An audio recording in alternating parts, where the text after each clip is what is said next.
Why does gaming appeal to people? The appeal is almost made for blockchain in a way, because you generally play games to acquire wealth in the game.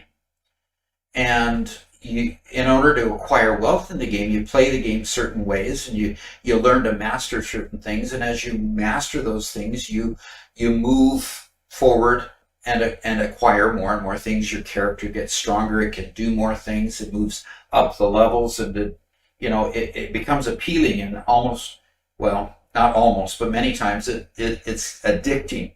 This particular article talks about how the gaming industry kind of plays on the idea of gaming to actually get you involved in the game and experience a level of pleasure that keeps you coming back to the game. So the first example they want to use is that you play games not just to play inside the game.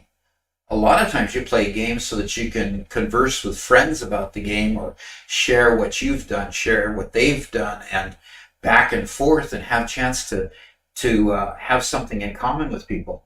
Sports is very much the same way. When you have a favorite sports team and you like to talk to your friends about how your favorite sports team and hopefully their favorite sports team are doing during the season. So sports is very much the same way. So in the 1970s, this phenomenon really got started with a game called Dungeons and Dragons.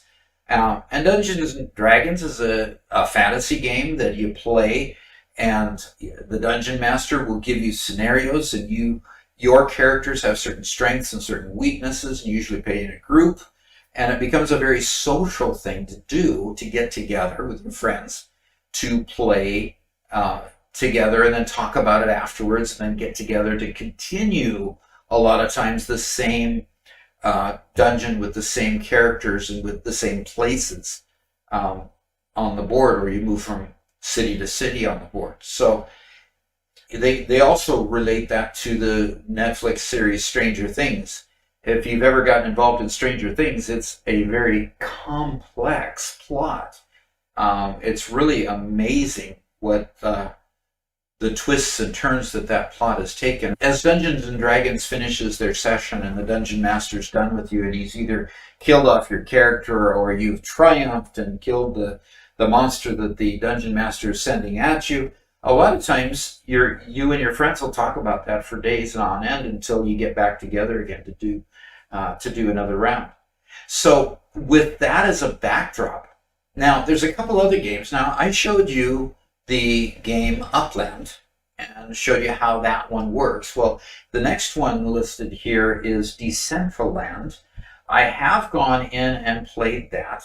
It requires you to create a wallet that you attach, and if you want to buy the currency in-game, which is the mana, if you want to buy their in-game currency so you can buy things while you're in the game, you can then buy it in your wallet, and it's within the game. That's what happens, is you buy it in the game and then it gets stored in your wallet.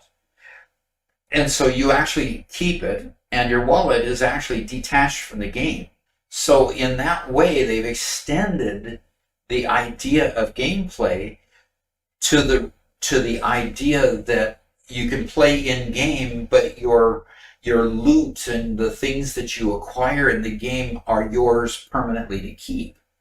It's kind of like a lot of the retirement funds that's built up during the 50s and 60s, where you had pensions, and you stayed with the company a long time because they held your pension, and as long as you stayed there, the pension would keep growing and you'd get more when you retired.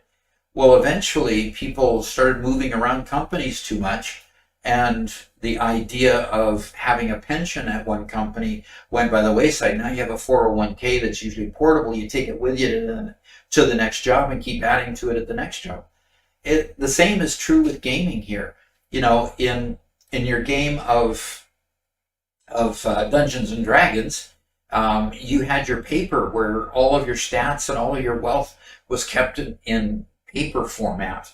Well, what they've done is they've taken that paper format and allowed you to have it in an electronic or digital wallet.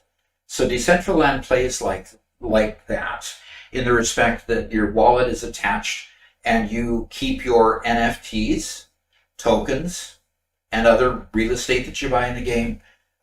You keep all of that, and it's kept as mana in your wallet. Okay, so moving on from there, they come back here to the Pokemon idea here. So in Pokemon, players fight and capture monsters called Pokemon. They become stronger.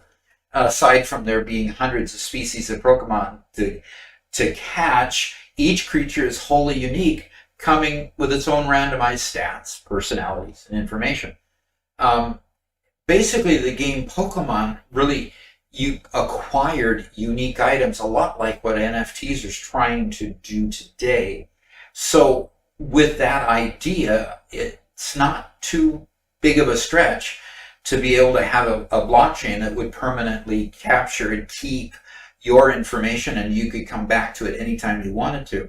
Nothing was so frustrating in those early digital games where you would go back to the game, and because you hadn't been in the game in forever, all your loot was gone, and you had to start over, or you lost your password or something, and you weren't able to get back in the game and have your stuff or begin where you left off.